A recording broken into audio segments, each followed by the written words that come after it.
अगर आप भी चाहते हैं कि आपन म्यूजिक के वीडियो सबसे पहले आप तक पहुंचे, तो लाल बटन को दबाकर चैनल को सब्सक्राइब जरूर कर ले और साथ में बेल आइकन को दबाना ना भूलें।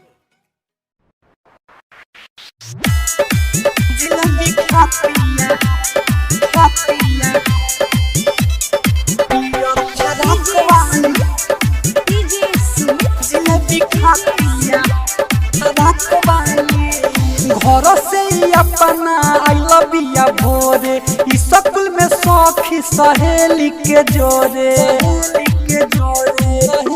दिया डाला। घर से अपना आई लव या भोरे स्कूल में सखी सहेली के जोरे कपड़ा पेन हले बिया सारा लाख बाली कपड़ा पेन हले बिया सारा लाख बाली।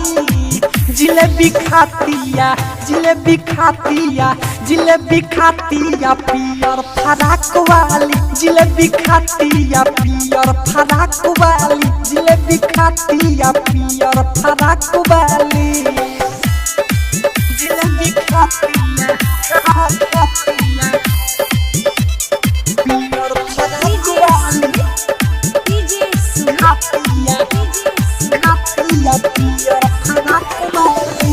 मैडम सरजी के खूबे मनात बहाया हाथ में जले दिले के सबके बाटत बा सबके आए हाय मैडम सरजी के खूबे मनात बहा हाथ में जले दिले के सबके बाटत बा केसिया झरले बलम्बा लम्बा नाकबाली केसिया झरले बलम्बा लम्बा नाकबाली।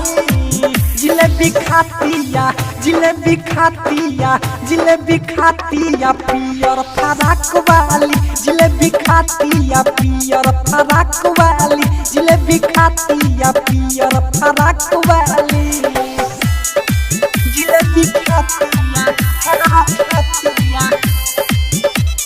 पियर फराक वाली खातिया पियर फराक वाली। जय हिंद के नारा लगावे राइटर अरुण आशिक के इहे समझावे